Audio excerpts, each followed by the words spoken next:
Hello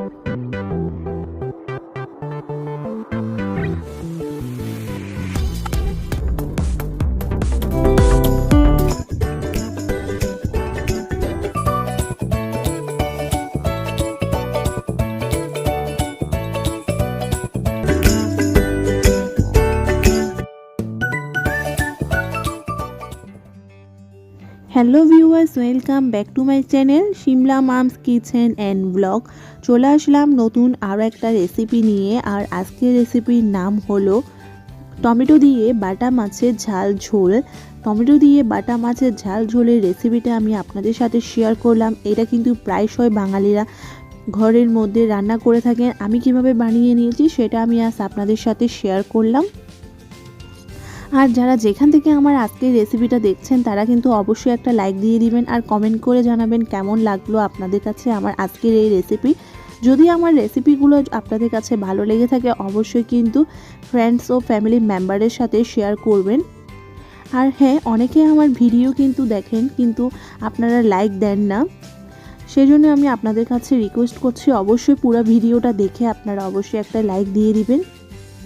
অনেকে পুরো ভিডিওটা দেখার জন্য সময় পান না, অনেকে হয়তো ব্যস্ত থাকেন, তাদের জন্য বলছি পুরো ভিডিওটা যদি দেখতে না পারেন তাহলে কমে হলেও 3 মিনিট ভিডিওটা অবশ্যই দেখবেন। আর অবশ্যই যদি আপনাদের কাছে পছন্দ হয়ে থাকে আমার রেসিপিগুলো অবশ্যই আপনারা একটা লাইক দিয়ে দিবেন। চলুন তাহলে দেখে নেওয়া যাক কিভাবে বানিয়ে নিয়েছি আমার আজকের রেসিপি টমেটো দিয়ে বাটা মাছের ঝাল ঝোল। টমেটো দিয়ে বাটা মাছের ঝাল ঝোল রান্না করার জন্য এখানে আমি নিয়েছি 8টা বাটা মাছ। আর বাটা মাছগুলো আগে থেকে কেটে ভালো করে পরিষ্কার করে ধুয়ে নিয়েছি। আর এখন আমি দিয়ে দিচ্ছি অল্প পরিমাণে হলুদের গুঁড়ো, আর দিয়ে দিচ্ছি অল্প পরিমাণে লবণ, আর দিয়ে দিব অল্প পরিমাণে লঙ্কার গুঁড়ো।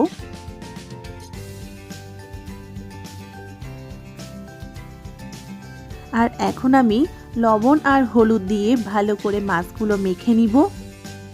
তার আগে এখানে আমি দিয়ে দিচ্ছি অল্প পরিমাণে সরিষার তেল। সরিষার তেল দিয়ে আমি বাটা মাছগুলো ভালো করে মেখে নিচ্ছি। যদি আপনাদের কাছে সরিষার তেল না থাকে তাহলে আপনারা চাইলে রান্নার রেগুলার তেল দিয়েও কিন্তু বাটা মাছগুলো ভালো করে লবণ হলুদ আর লঙ্কার গুঁড়ো দিয়ে ম্যারিনেট করে নিতে পারেন। ভালো করে লবণ হলুদ আর লঙ্কাগুলো কিন্তু মাছের সাথে মেখে নেওয়া হচ্ছে। আর এখন আমি লবণ হলুদ আর লঙ্কাটা ভালো করে মাছের সাথে মেখে নিয়েছি আর এক সাইডে রেখে দিলাম। চলে আসলাম পরের স্টেপে। চুলাতে এখন একটা প্যান বসিয়ে দিয়ে দিয়েছি পরিমাণ মতো রান্নার রেগুলার তেল। আর তেলটা কিন্তু ভালো করে গরম করে নিতে হবে। তেল ভালো করে গরম করে নেওয়ার পরে এখন আমি আগে থেকে লবণ হলুদ আর লঙ্কার গুঁড়ো দিয়ে মেখে নেওয়া বাটা মাছগুলো ভালো করে ভেজে নিচ্ছি। আর এখানে আমি একটা আপনাদের টিপস দিচ্ছি, মাছ ভেজে নেওয়ার সময় কিন্তু অনেকের মাছ ভেঙে যায়, সেজন্য আপনারা তেলটাকে কিন্তু ভালো করে গরম করে নেবেন। আবার অনেকে বলেন মাছ ভেজে নেওয়ার সময় তেল ছিটকে এসে পড়ে। তেলের মধ্যে যদি অল্প পরিমাণে লবণ দিয়ে দেন আর তেল ছিটকে এসে কিন্তু গায়ে পড়বে না। মাছগুলো আমি হালকা করে ভেজে নিচ্ছি। সবগুলো মাছ আমি একই রকম করে ভেজে নিচ্ছি। এখানে সবগুলো মাছ ভেজে নেওয়া হয়েছে। আর একই তেলের মধ্যে দিয়ে দিয়েছি 3টা আলু। এখানে আমি লম্বা সাইজ করে কেটে নিয়েছি আর আলুগুলো একদম ভালো করে ভেজে নিলাম। আলুগুলো ভেজে নেওয়া হয়েছে। আর এখন আমি এখানে দিয়ে দিচ্ছি 3টা মিডিয়াম সাইজের বেগুন। আমি এখানে ভেজে নিচ্ছি। বেগুনগুলোও আমি আলুর সাইজের একই রকম সাইজ করে কেটে নিয়েছি। আর বেগুনগুলো লাল করে ভালো করে ভেজে নিলাম। আর একই তেলের মধ্যে দিয়ে দিয়েছি 1 টেবিল চামচ কালো জিরে। কালো জিরে দিয়ে দিয়েছি 6টা চেরা কাঁচা লঙ্কা, এটা সম্পূর্ণ ফ্লেভারের জন্য দিয়েছি। আর দিয়ে দিলাম 2টো পেঁয়াজ কুচি করে আমি এখানে দিয়ে দিয়েছি। চুলার ফ্লেমটা কিন্তু এই সময় মিডিয়াম আঁচে রেখে পেঁয়াজটা ভালো করে ভেজে নিচ্ছি। পেঁয়াজটা ভালো করে ভেজে নেওয়ার পরে দিয়ে দিলাম 1 টেবিল চামচ জিরে বাটা। জিরেটা ভালো করে তেলের সাথে কষিয়ে নিতে হবে।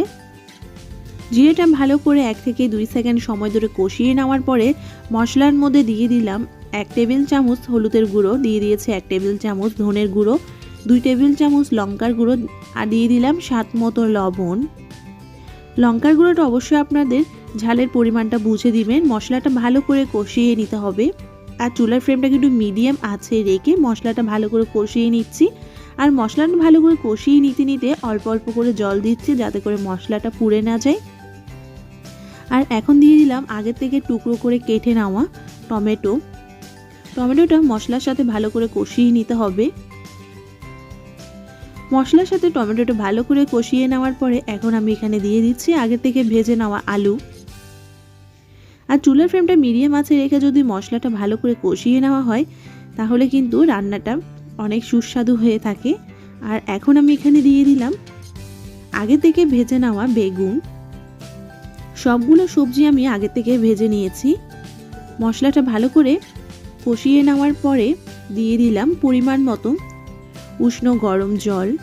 এখানে আমি মেজারমেন্ট কাপে 2 কাপের মতো উষ্ণ গরম জল দিয়েছি আর 5 মিনিটের জন্য ঢাকনা দিয়ে রাখলাম। 5 মিনিট পর ঢাকনাটা তুলে নিয়েছি আর দিয়ে দিচ্ছি আগে থেকে ভেজে নেওয়া বাটা মাছ। মাছগুলো ভালো করে গ্রেভির সাথে একটু 1 থেকে 2 মিনিট সময় ধরে ফুটিয়ে নিতে হবে যাতে করে মশলাটা মাছের মধ্যে ঢুকে যায়। আর চুলার ফ্লেমটা হাই টু মিডিয়াম আছে রেখে এখন আমি সবশেষে দিয়ে দিচ্ছি ধনেপাতা কুচি। যদি এটা আপনাদের অপছন্দ হয়ে থাকে তাহলে নাও দিতে পারেন। আর 5 মিনিটের জন্য আবারও ঢাকনা দিয়ে রাখলাম। 5 মিনিট পর আমি আবারও ঢাকনাটা তুলে নিয়েছি আর তৈরি হয়ে গেল আমাদের গরম গরম টমেটো দিয়ে বাটা মাছের ঝাল ঝোল। এটা অবশ্যই আপনারা গরম ভাতের সাথে সার্ভ করবেন আর খেতে কিন্তু অনেক সুস্বাদু হয়ে থাকে। আমার আজকের এই মাছের রেসিপিটা আপনাদের কাছে কেমন লেগেছে অবশ্যই আপনারা আমাকে কমেন্ট করে জানাবেন। আর আমার চ্যানেলে কিন্তু বিভিন্ন ধরনের মাছের রেসিপিও রয়েছে, চাইলে আপনারা দেখে নিতে পারেন। আর আমার চ্যানেলে যদি রেসিপিগুলো আপনাদের ভালো লেগে থাকে অবশ্যই কিন্তু ফ্রেন্ডস ও ফ্যামিলি মেম্বারের সাথে শেয়ার করবেন। আর চ্যানেলে যদি নিউ ফ্রেন্ড হয়ে থাকেন অবশ্যই চ্যানেলটাকে সাবস্ক্রাইব করে পাশে থাকা নোটিফিকেশান বেলটি প্রেস করে দিবেন। সবাই ভালো থাকবেন, সুস্থ থাকবেন। ধন্যবাদ।